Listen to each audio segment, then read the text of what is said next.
Hi beautiful people, welcome back to my YouTube channel. This is me guys, Sanwin. You are watching Sun Non-Stop. तो guys दोबारा से एक नई video के साथ आ चुकी हूँ। आज की जो हमारी वीडियो टॉपिक है उसका Why Ahmedabad is the top choice for big events and mega projects।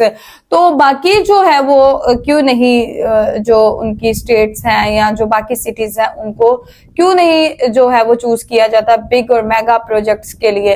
तो खैर ये सारी चीजें जो है वीडियो के अंदर चल के डिस्कस करते हैं और देखते हैं। लाइक सब्सक्राइब एंड शेयर करते जाइएगा, सब्सक्राइब करना बिल्कुल नहीं आप लोगों ने भूलना, और आप लोग भी अपनी इसके बारे में जो है वो कमेंट बॉक्स के अंदर दीजिएगा। ये सागर के चैनल की वीडियो है और देखते हैं हमारी वीडियो स्टार्ट होती है। दुनिया की सबसे बड़ी डेमोक्रेसी अहमदाबाद ज्यादा बड़ा है। पीएम मुझे तो नहीं वहां से गुजरात से, इसलिए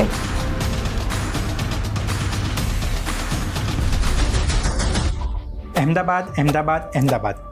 कोई भी वैश्विक इवेंट या मेगा प्रोजेक्ट की बात करें तो अहमदाबाद का नाम सबसे पहले क्यों आता है? दुनिया का सबसे बड़ा क्रिकेट स्टेडियम तो अहमदाबाद, 641 करोड़ का इकोनॉमिक इम्पैक्ट करने वाला Coldplay concert Ahmedabad, ICC world cup और आईपीएल की फाइनल्स भी हमारे अहमदाबाद में, भारत का पहला बुलेट ट्रेन प्रोजेक्ट भी अहमदाबाद में, भारत का सबसे बड़ा रिवरफ्रंट प्रोजेक्ट अहमदाबाद में, 2036 ओलंपिक गेम्स की सबसे मजबूत दावेदारी जिसके पास है वह भी अहमदाबाद। क्या यह कोइंसिडेंस है या फिर फेवरेटिज्म है, या फिर अहमदाबाद में कुछ ऐसा है जो इसे दूसरे शहरों से अलग बनाता है?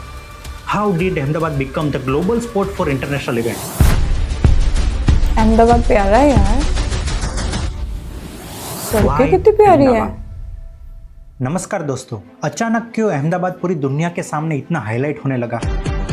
वाई ओनली अहमदाबाद, जब भारत में अहमदाबाद से भी बड़े शहर है और ज्यादा विकसित शहर है जैसे कि मुंबई, दिल्ली, चेन्नई, बेंगलोर, ऐसे शहर होते हुए भी पिछले 10 साल में हुए अहमदाबाद के बड़े प्रोजेक्ट्स और इवेंट को देखकर ज्यादातर लोगों को यही लगता है कि हमारा गुजरात और अहमदाबाद आगे है। इसका कारण है केंद्र में रहने वाली सरकार। लेकिन क्या ये कारण सही है?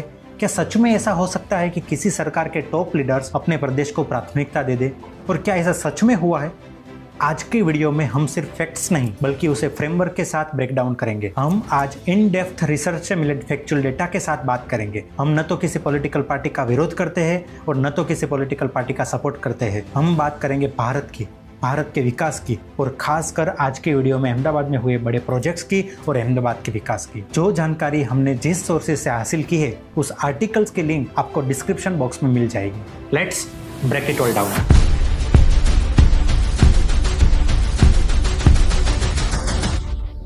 अहमदाबाद में पिछले एक दशक में हुए बड़े प्रोजेक्ट्स और इवेंट का एक क्विक रिव्यू करते हैं। नंबर 1, सबसे बड़ा cricket stadium Narendra Modi stadium. हाँ, ये बहुत प्यारा सबसे बड़ा क्रिकेट स्टेडियम जिसकी क्षमता 1,32,000 सीट की है वह हमारे अहमदाबाद के नरेंद्र मोदी स्टेडियम में है, जहां बड़ी इवेंट्स आयोजित होती है जैसे ICC ODI World Cup, IPL finals और Coldplay concert. Number 2, bullet train project. Bharat का पहला हाई स्पीड कॉरिडोर मुंबई से अहमदाबाद तय किया गया है जिसका रेल दूरी है 508 किलोमीटर। अहमदाबाद मुंबई औद्योगिक कॉरिडोर का हिस्सा होने के कारण अहमदाबाद को व्यावसायिक लाभ भी मिलेगा। नंबर 3, 2036 के ओलंपिक की तैयारियां। इस तैयारी के लिए 650 एकड़ के क्षेत्र में 3 स्तरीय खेल सुविधाएं बनाई जा रही है। सरदार पटेल स्पोर्ट्स एन्क्लेव जो वर्तमान में विकसित हो रहा है, जहां विश्व स्तरीय ओलंपिक्स गेम खेले जाएंगे। ओडा और पीडब्ल्यूसी की रिपोर्ट के अनुसार 2036 का ओलंपिक्स अहमदाबाद के इस स्पोर्ट्स एन्क्लेव में होगा। इस ओलंपिक का कुल खर्च 64,000 करोड़ रुपए यानी 7.47 बिलियन US डॉलर तक हो सकता है। Number 4, gift city. गुजरात के गांधीनगर और अहमदाबाद के बीच मौजूद गिफ्ट सिटी भारत का पहला ग्रीनफील्ड स्मार्ट सिटी और अंतर्राष्ट्रीय फाइनेंशियल सर्विस सेंटर है। इन्वेस्टर को आकर्षित करने के लिए टैक्स में राहत जैसे प्रोत्साहन भी Gujarat international finance tax city यानी गिफ्ट सिटी में उपलब्ध कराए गए हैं। नंबर 5, विश्व का सबसे बड़ा कोल्डप्ले म्यूजिकल कॉन्सर्ट। यह कोल्डप्ले कॉन्सर्ट का अहमदाबाद में रिकॉर्ड ब्रेकिंग प्रदर्शन हुआ था। यह एक विश्व स्तरीय इवेंट था। इस इवेंट की वजह से इंडियन इकोनॉमी में केवल एक इवेंट से 641 करोड़ रुपए का बढ़ावा हुआ है। ऐसे कई प्रोजेक्ट अहमदाबाद में हुए हैं जैसे धोलेरा स्मार्ट सिटी, नमस्ते Trump event, welcome Jinping, ICC ODI World Cup, IPL finals, Tata के सेमीकंडक्टर प्लांट्स और भारत का सबसे बड़ा रिवर फ्रंट। अब करोड़ों गुजरातियों के साथ हर भारतीय का एक सवाल होगा, why do all this happen in Ahmedabad only? ये इवेंट्स और इन्वेस्टमेंट सिर्फ गुजरात के अहमदाबाद में ही क्यों आते हैं? व्हाई अहमदाबाद? मेरे विचार से इसके मुख्य 5 कारण हैं। नंबर 1, केंद्र, राज्य और नगर सरकारों के बीच एकीकृत नेतृत्व और लोकल सपोर्ट। किसी भी अंतर्राष्ट्रीय इवेंट या मेगा प्रोजेक्ट के लिए केवल इंफ्रास्ट्रक्चर या लॉजिस्टिक काम नहीं करते, सबसे जरूरी है शहर की लीडरशिप और राजकीय इच्छा शक्ति। गुजरात लगातार 20 साल से पॉलिटिकल स्टेबिलिटी वाला राज्य है। गुजरात में पिछले कई वर्षों से केंद्र सरकार, राज्य सरकार और स्थानिक संस्थाएं जैसे ओडा और एएमसी के बीच उत्कृष्ट समन्वय देखने को मिला है। सभी मिलकर काम करते हैं। जब बड़े इवेंट्स के लिए शहर चुना जाता है तो कई सवाल पूछे जाते हैं, जैसे क्या उस शहर के पास शक्तिशाली नेतृत्व है, क्या स्थानीय सरकार के लिए यह केवल काम नहीं बल्कि गर्व की बात है, और क्या उस शहर के लोग इस इवेंट का समर्थन करेंगे। ये सभी फैक्टर्स जब एक साथ क्लिक करते हैं तो शहर केवल इवेंट का होस्ट नहीं रहता बल्कि विश्व मंच पर भारत का प्रतिनिधित्व करता है। यही कारण है कि अहमदाबाद जैसा शहर, जहां नेतृत्व, योजना और लोकल भावना तीनों जबरदस्त है, इसलिए अहमदाबाद आज विश्व के मेगा इवेंट्स के लिए पहली पसंद बन गया है। Number 2, infrastructure foundation. अहमदाबाद ने पिछले दशकों में ऐसी इंफ्रास्ट्रक्चर पायदान की रचना की है जो किसी भी ग्लोबल इवेंट्स के लिए बेस्ट है। साबरमती रिवर फ्रंट जैसे विजनरी लेगेसी प्रोजेक्ट शहर को नई पहचान दी है।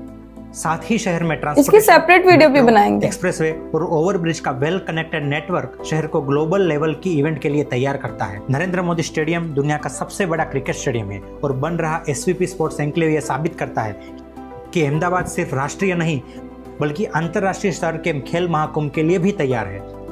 Number 3, emerging global image and branding of Ahmedabad.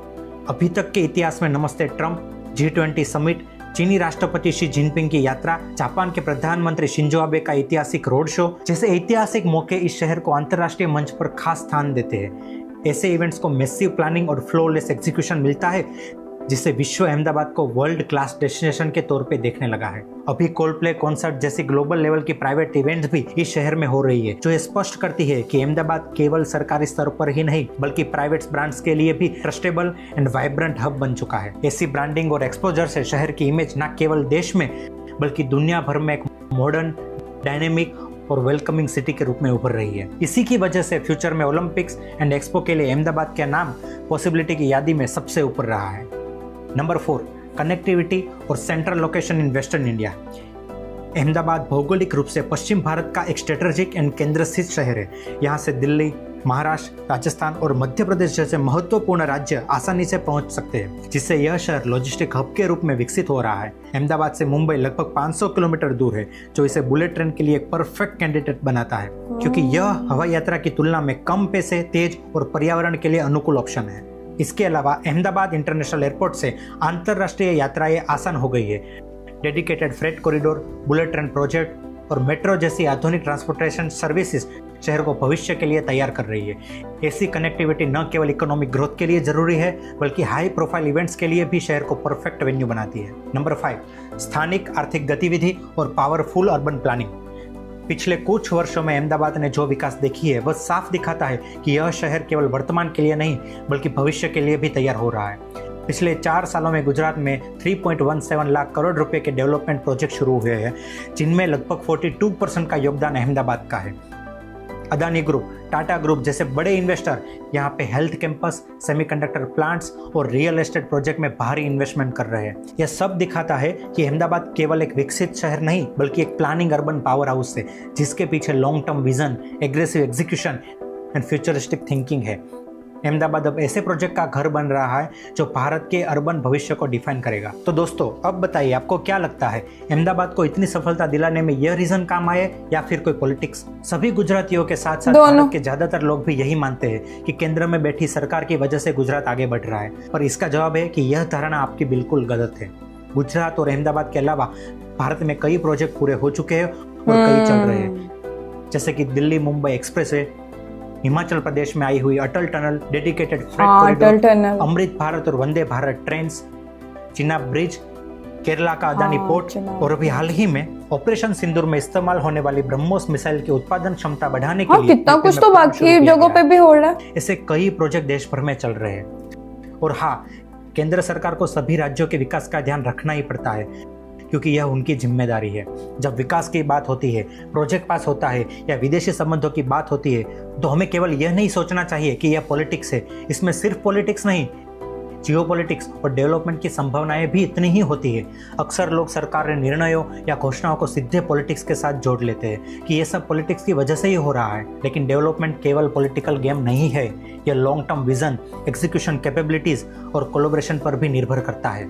इसलिए विकास को राजनीति के साथ कंफ्यूज न करें। पर्दे के पीछे प्लानिंग और पॉसिबिलिटीज भी समान मात्रा में मायने रखती है। पॉलिटिक्स देश बनाती है तो जियोपॉलिटिक्स देश की छवि बनाती है। वो विकास दिखाता है कि देश की प्रशासन प्रणाली कितनी मजबूत है, और मजबूत प्रणाली बनाती है आपका एक अमूल्य वोट। तो क्या आपको अभी भी लगता है कि अहमदाबाद और गुजरात का विकास किसी राजनीतिक पक्षपात की वजह से होता है, सब पॉलिटिक्स की वजह से ही हो रहा है? जो भी आपका विचार हो कृपया कमेंट में बताइए, और हमें यह भी बताइए कि हमारा यह नया प्रयास आपको कैसा लगा। तो मिलते हैं अगले। ओके गाइस, वीडियो इंफॉर्मेटिव है, अच्छी वीडियो है। और मैं एक चीज बोलना चाहूंगी, अहमदाबाद को वैसे हाईलाइट किया जाता है कि गुजरात और बीजेपी का, आपको पता है सारा पीएम मोदी भी वहां से है, तो इसलिए जो है वो बोला जाता है कि भाई इसकी तरफ लोगों का ध्यान जरा ज्यादा जाता है। लेकिन बाकी इंडिया के अंदर भी बहुत ज्यादा काम हुआ है। टनल देख लें आप, चेनाब ब्रिज देख लें, फिर और भी काफी चीजें उन्होंने हाईलाइट की हैं, आप लोगों को पता है। और उसके बाद वंदे भारत ट्रेन भी है। तो मेरे ख्याल से गुजरात को वैसे मतलब आपको पता है वहां पर फैसिलिटीज ज्यादा हैं, और उसके बाद हिस्टोरिकल बिल्डिंग्स भी वहां पर ज्यादा हैं। उसके बाद वहां पर वो बता रहे थे, हाँ, नरेंद्र मोदी स्टेडियम वहां का यार बड़ा प्यारा है। अलग से एक वीडियो बनाएंगे, इंफ्रास्ट्रक्चर मुझे जो है वो अहमदाबाद का बहुत अच्छा लगा, इसके ऊपर अलग से एक वीडियो बनाएंगे, देखते हैं, विजिट करते हैं अहमदाबाद कैसा है। बिकॉज अहमदाबाद की वो इंफ्रास्ट्रक्चर वो दिखा रहे थे जो कि मुझे बहुत ज्यादा पसंद आ रहा था। और लास्ट टाइम मैंने एक वीडियो भी बनाई थी जिसके अंदर मैंने देखा कि वो ना पाकिस्तानी वीडियो थी, और उसके अंदर बताया गया था दुनिया के खूबसूरत स्टेडियम्स, लेकिन वहां पे नरेंद्र मोदी का स्टेडियम ऐड नहीं किया गया था। और मैंने उनको ये कहा था कि यार आप वो ऐड जरूर करें, बिकॉज वो जो है ना, आपको पता है दुनिया का सबसे बड़ा स्टेडियम है और बहुत खूबसूरत स्टेडियम है। और उसके अंदर जो है वो बहुत बड़े बड़े इवेंट्स हो चुके हैं गवर्नमेंट के भी, और दूसरे भी मेगा किस्म के प्रोजेक्ट्स जो है वो अहमदाबाद के अंदर हो रहे हैं। तो अहमदाबाद को इग्नोर नहीं कर सकते। तो अच्छी सिटी है, प्यारी सिटी है। तो आप लोगों का क्या कहना है, आप लोग भी अपनी राय कमेंट में जरूर दीजिएगा। कौन कौन बंदा अहमदाबाद से ये वीडियो देख रहा है जरूर बताइएगा। तो लाइक, सब्सक्राइब एंड शेयर करते जाएगा। चलिए, कैसे मिलता है आपको नेक्स्ट वीडियो के अंदर। Bye bye.